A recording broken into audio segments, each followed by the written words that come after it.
You're in a 500 calorie deficit, you're eating less calories than you burn on a day-to-day basis, you're getting your steps in, you're doing your workouts, your sleep is amazing, you're making amazing progress week after week after week until suddenly, bam, you hit a wall and you hit a plateau and you're no longer losing weight. What should you do? Well, in today's video, I'm going to tell you. So without any further ado, let's just jump straight into it. Now, before we even consider making adjustments or changes to your diet and lifestyle, we first have to make sure that we're actually doing things properly, because I see this so often amongst people who I'm trying to help, my clients. These are the 4 questions I ask them every single time we hit a plateau, because I see so many people make these super common mistakes, which is most likely why your fat loss journey has come to a halt or why you're not losing any fat anymore. So one by one, I'll go through everything. And the first question I ask them is, are you tracking your food every single day? And now I know this is a pretty common question to ask, like, of course I'm tracking my food every single day, but you'd be surprised, like normal people just think that the weekends are like this magical 2-day period where like nothing matters. Like they'll have their weekdays, Monday through Friday, they're super strict with their diet, they have their meal prep ready, they're eating super healthy, I'm doing their protein, their fruits, their vegetables, their carbs and fats, they're eating all the good stuff, right? But then come Friday nights, come the weekend, they just like flip a switch and just like completely neglect their diets. They go out on the weekends, Friday nights, Saturday nights, they have some drinks, they have some pizza, they have some hot dogs, they neglect their sleep, they pull all-nighters.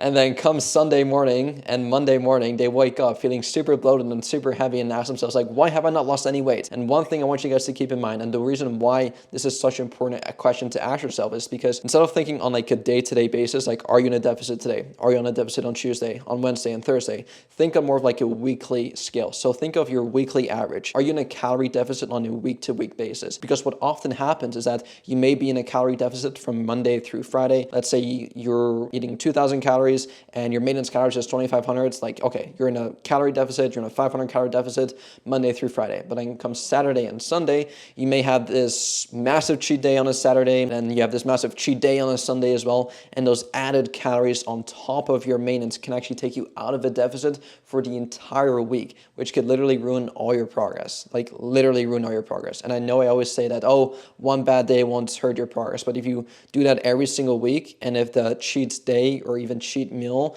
is so large that it actually takes you out of that deficit, then yeah, it's most likely going to take you out of a deficit and could unfortunately ruin all your progress, which I know it sucks to say because we all like to have fun on the weekends. But I want you to keep in mind that the weekends are a pretty like relatively modern invention. I think they only came around 100 years ago in the 1920s, sometime in England. So it's a pretty modern invention. And just from an evolutionary standpoint, it's like our bodies don't know the difference between a weekday and a weekend. Like calories don't magically just like not exist on a Saturday. Like as soon as the clock strikes past midnight on Friday nights, like it doesn't just magically mean like, oh, there we go, died out the window, no more calories, no calories exist anymore. Like, of course not. Your body is still aware whether or not you're consuming calories or not. So please don't take this lightly. Don't treat your weekend like this special 2-day celebration, because again, your body will know whether or not you're eating more calories or not. So keep that in mind, guys. Make sure that you track every single day, and make sure that, of course, you hit your calories and macros every single day. So that could be the first reason. Now, the second one is, are you tracking all of your foods? Not just some of your food, but all of your food. What do I mean by that? Here's exactly what I mean. Are you tracking the ketchups? Are you tracking the condiments that you put on your meals? Are you tracking the small little snacks that you have maybe throughout the house or at work? Like all these small little things may not seem like a huge deal, especially the condiments, but these small little things add up throughout the entire course of the day and throughout the entire course of the week, right? Like a small little thing of ketchup may not seem like a big deal, but if you don't use, for example, the 0-calorie ketchup or the sugar-free ketchup, and you add like a bunch of it, because trust me, I've seen people put a lot of ketchup on their fries or on their chicken, whatever it may be, and that could be an easy 50 calories like per serving, right? And let's say you do that for 5 meals a day or 4 meals a day. That's like an added 200 calories on top of your meals without you even like keeping track of that, right? The exact same thing applies with like snacking throughout the day. Like you may say like, oh, a handful of peanuts may not be like a big deal, especially the peanuts. And I see my dad used to do this all the time. I used to just like cringe at this every single time, because peanuts are considered like somewhat of a healthy food, right? At least in like the general population. Like when people think of peanuts, they think of like, oh, health, right? And they are also coincidentally viewed as a great snacking food, right? Which I think is so dangerous. Like peanuts in general, or even like the trail mix, which again sounds super healthy, and it is super healthy, right, in moderation. But where people go wrong is that when they start snacking on those peanuts, like one handful of peanuts can easily be 100 calories, which absolutely sucks. That's like the worst snack ever. Instead of snacking on peanuts, by the way, try snacking on more lower calorie food so the impact won't be as severe. Think of like the boring foods, like the celery. Have fun binging on your diet with celery, or like broccoli stalks or carrots or something like that, right? If you do snack, try to snack on like lower calorie options. But even if you do that, keep track of it. Like keep track of the celery that you're snacking on. Keep track of the carrots that you're snacking on. Keep track of everything and do not let it slip through the crack. The exact same thing applies to the sugar and the cream that you put into your morning coffee. If you drink your coffee black like I do, which by the way, I highly recommend, I love my black coffee, but if you put like cream to it and sugar to it, a lot of people just like don't even track that. I'm like, dude, like why aren't you keeping track of that? You know, cream has calories too, right? Sugar definitely has calories too, so why aren't you keeping track of that? They just view it as like, oh, it's my morning coffee, like it doesn't matter. Well, it's like if you have, let's say 2 to 3 coffees a day, instead of using milk, you're actually like using actual cream and you're using like a couple tablespoons of sugar into your coffee too. I mean, yeah, that'll definitely add up like throughout the entire span of a week, right? So make sure that you're keeping track of everything. Make sure that you sweat the small stuff, especially the small stuff. We always like to like think of like, okay, I add my meal 1 for breakfast, meal 2 for lunch, and meal 3 for dinner. Okay, is that all you ate today? Well, realistically speaking, I also had a couple snacks and around 10 a.m. because Susie at work brought in a couple of donuts, so I had a couple bites of that. And then for lunch, actually, some guy brought in like this big Chinese takeout, and there's like food all over, and I had a couple spring rolls. Stuff happens, right? And people just like aren't fully aware of like what they put into their mouth. But if you really keep track of everything that you put into your mouth, including drinks, this is where a lot of people go wrong. They don't keep track of their drinks either. They drink their Coke, they drink their Gatorade at the gym, they drink their lemonade, they drink whatever it could be, but they don't account for those calories. So if you do want to drink your calories, or if you do want to drink something that's like not water,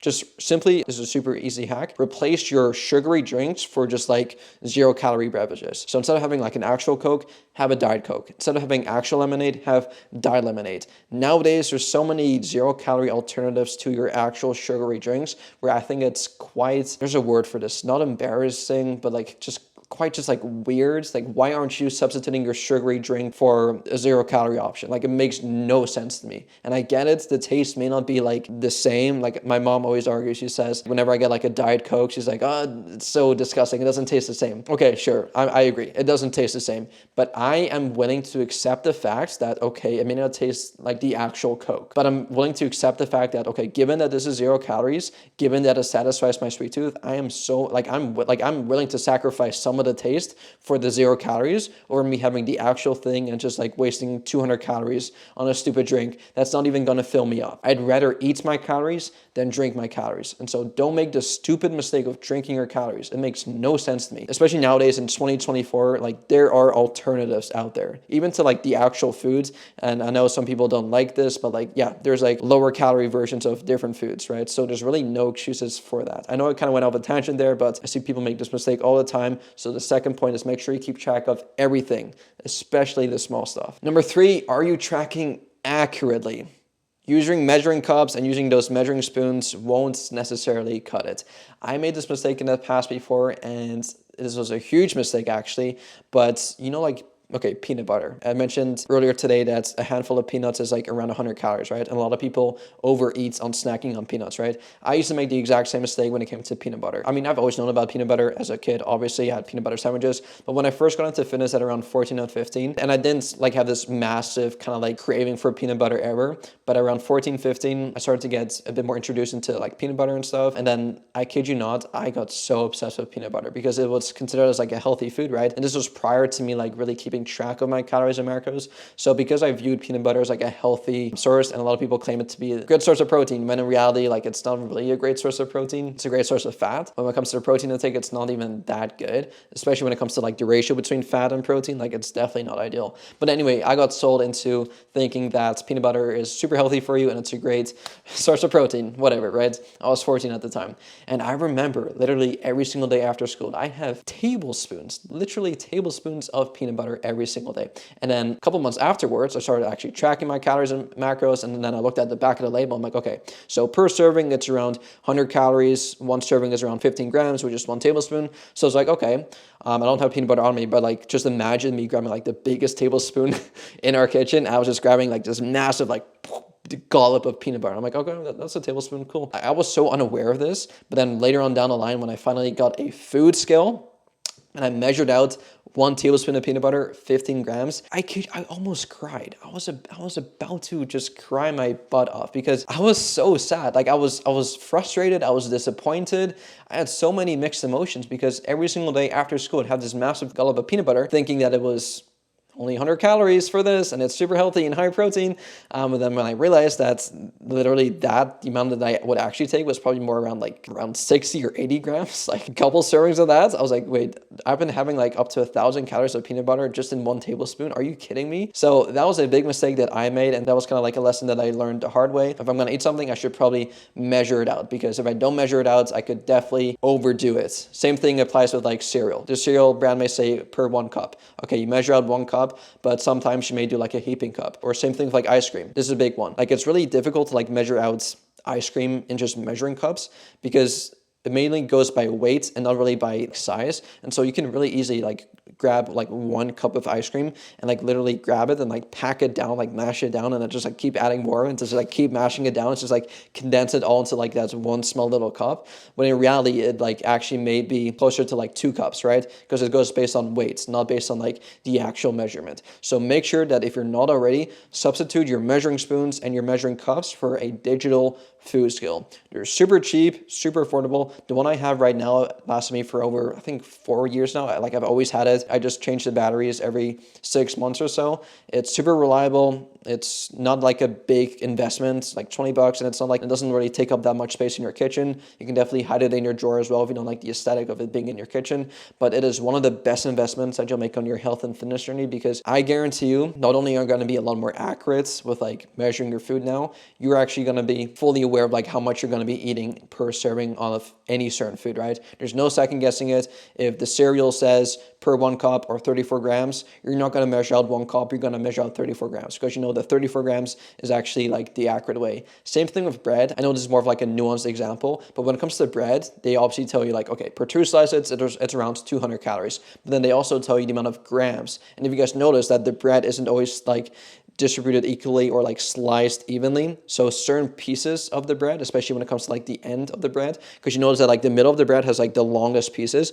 but then towards the end of the bread or the edges of the bread, the pieces actually get smaller, right? So if you were to take 2 of those pieces from the edges, they're not actually going to be the same amount as the ones in the middle would be, right? So even the bread can not be as consistent. Or their tortilla wraps. If a tortilla wrap says 200 calories, but it also says like per 56 grams, like I will measure out their tortilla wrap, because sometimes their tortilla wraps can be slightly bigger, slightly smaller, so you never know, and that is where the food scale comes in handy. Now, the last thing you have to ask yourself before you even start consider making changes to your diet or lifestyle is your activity. Has your daily activity decreased? And this is why I'm such a huge fan of having these stab watches or Fitbits, whether it's an Apple Watch, whatever it may be. I personally got mine close to 3 years ago, I think. It's not even a Fitbit, it's like the knockoff version, so it's like a super cheap version I got for like 50 bucks. It's waterproof, it's lasted up until this day. They're super durable. It has been one of my greatest investments on my health and fitness journey. I wear it every single day. I don't wear it to sleep, although I could probably wear it to measure my sleep as well. I don't really care about that. I know I get plenty of sleep in, but I just wear it every single morning, and I take it off at night, and then at the end of the night, I can look at, okay, how many steps did I get in today? And if I notice there's like an average trend of like me lowering down my steps on like a day-to-day and week-to-week average, I know that my daily activity level has probably dropped. And so that gives me a good little gauge saying that, okay, am I being more physically active or am I being less physically active? Because this accounts for all the small little things you do throughout the day. This includes the actual cardio you do and your NEAT, which stands for your non-exercise activity thermogenesis, which basically means all the stuff you do that is not really considered as exercise. So as I'm making this video right now, as I'm talking, using my hands, using my mouth, moving around, fidgeting, like all these small little stuff, I may not necessarily consider as exercise, but I am burning calories in the process of doing this. Doing the chores, like later on, I'm going to to do the chores downstairs. I'm going to do the dishes. Like, I'm not going to consider that and write it down in my logbook. Like, okay, I did 4 sets of cleaning the dishes. I did 2 sets of folding laundry. Like, no, I'm not going to keep track of that. I'm not going to account that for being actual exercise, but I'm actually burning calories during the process of doing that. Going grocery shopping, taking my dog for a walk, picking up something from the floor, like showering. All these small little things add up to you burning more calories and increasing your daily step count. And so highly recommend for you guys to grab one of these and have a daily step count goal. Let's say it's 10,000 steps, and just like try your best to hit that step count goal. And if you notice that on a couple of days you're kind of slacking and your weekly average, let's say your goal is 10,000, but your weekly average was around 7,000, well, there you go. That's probably your issue. You're probably not burning as many calories as you anticipated to have burned. So those are the 4 things that I would ask myself before I even start consider making changes to my diet or my cardio. So now that we've kind of covered those bases, and let's say you are doing everything properly, you are tracking all your food accurately, including the snacks, including the drinks, you got a food scale, you're measuring on your food accurately now, and you are also tracking on the weekends, and you got one of these Fitbits and your step count stays the exact same, and you're still not losing any weight, now let's make some changes.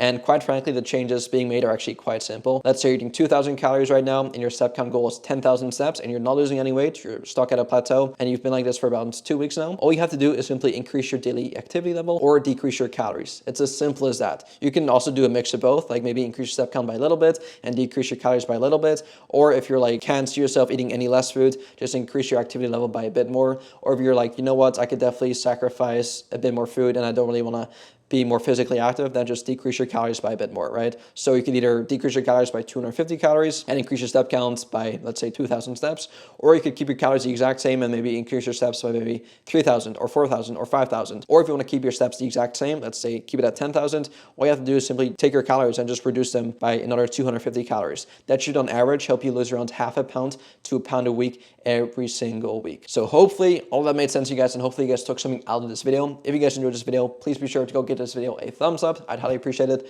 Subscribe to my channel if you're new, and I'll see you guys in the next one. Peace out.